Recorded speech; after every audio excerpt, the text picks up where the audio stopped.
पाणी येतंय असं हे घरात जाते डायरेक्ट. काढणं गरजेचं आहे. हे सगळं पान असं दुमडणं गरजेचं आहे. त्यामुळे हे घासल्यामुळे काय होतं असं काळपट डाग पडतात सगळ्यात महत्त्वाचं. आणि हे पान जे आहे हे कट नाही केलं तरी चालेल, फक्त त्याला गडापासून थोडंसं सेपरेट करणं किंवा बाजूला करणं गरजेचं आहे. हे अशा पद्धतीनं ही गडांची साईज वगैरे ही आहे. 10 महिने पूर्ण झाले आहेत. ऑगस्टची लागवड आहे. हे बा, हे रुमाल वगैरे जे म्हणतो आपण, तर हे काढणं गरजेचं आहे. ह्यामध्ये पाणी स्टोअर झालं नाही पाहिजे किंवा साचलं नाही पाहिजे. आणि वरती पण हे कट करणं गरजेचं आहे. हे जे आहे हे वरती पानं जे असतात हे अशी तसे फाडलेत मी. तेव्हा काय 2 लाईन हे असं ओपन करणं गरजेचं आहे. जेणेकरून गडाव काहीच नाही पाहिजे. हां, हे अशा पद्धतीने गड रिकामे करणं गरजेचं राहणार आहे. काय आहे हे काढून घेणं गरजेचं आहे असलं.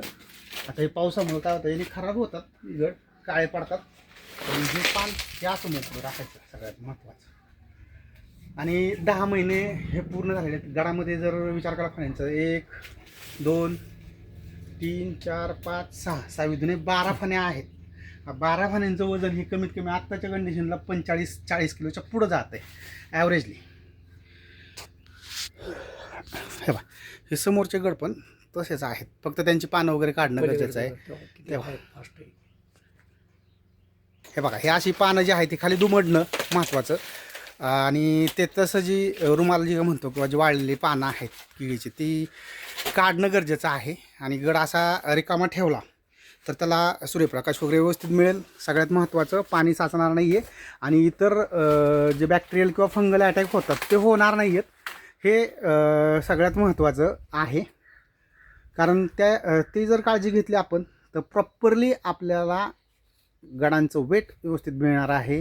नंतर बाकीचे इन्फेक्शन किंवा बाकीचा रोगांचा प्रादुर्भाव आपल्याला कमी करता येतो.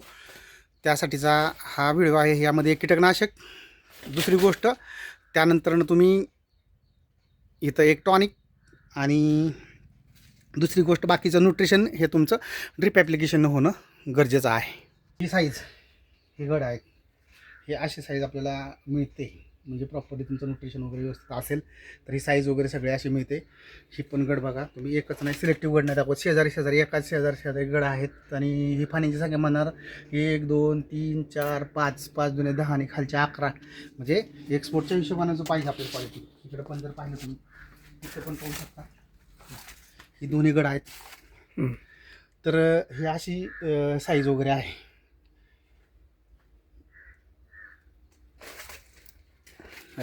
इथं पण गड हे असे आहेत. सगळ्यात महत्त्वाचं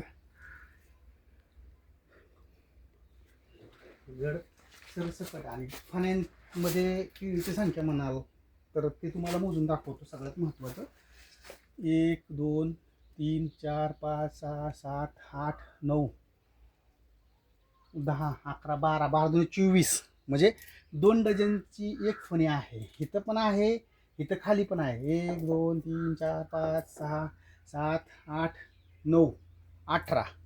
म्हणजे 1.5 ते 2 डझनच्या पुढे या ठिकाणी आपल्याला ह्या फणीमध्ये पंजा मिळालेला आहे. म्हणजे एक केळीचा जो गड आहे त्याची संख्या तशी आहे. इथं पण तसंच आहे. म्हणजे ही जी संख्या तुम्ही मोजली तर तेच कॅपॅसिटी या गडांची झालेली आहे. हे बा, वरती जर पाहिलं 10 महिन्याच्या केळीच्या पानांची संख्या. आणि दुसरी गोष्ट फाटण्याचं प्रमाण हे कमी आहे. सगळ्यात महत्त्वाचं, हे पानं जे असे फाटतात 90-80% फाटतात. तर इथं तुम्हाला 1 2 पानं 3 पानंच, म्हणजे 20% 25%पर्यंतच पानांचं फाटण्याचं प्रमाण आहे.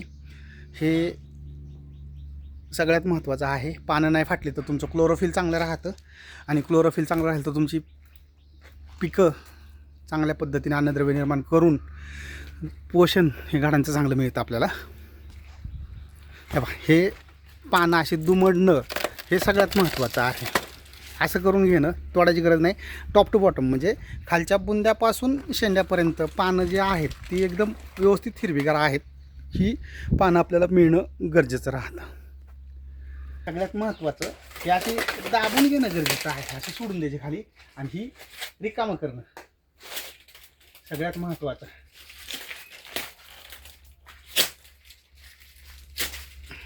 ते वर कट करावं लागतं शिड्या म्हणून. हे बा, असं बाजूला घ्यायचं सगळ्यात महत्त्वाचं. ते कट होत नाही, थोडं असं सोडून काढायची. ही गाडांची साईज आहे.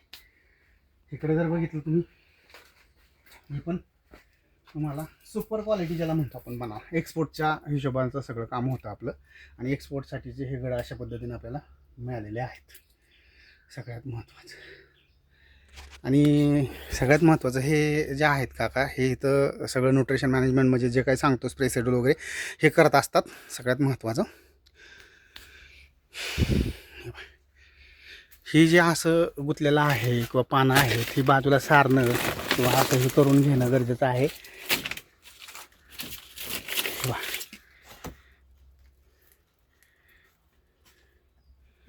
पाणी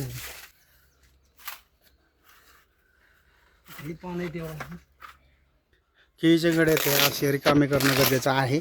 सगळ्यात महत्त्वाचं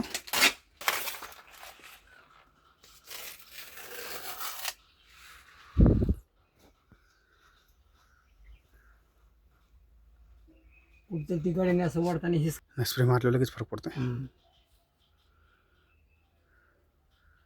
गाड्यांना बरं का, मला वाटतं अंदाज माझा पूर्ण दुर्ळ त्या गाडावर सगळ्या किडीत घुसला पाहिजे.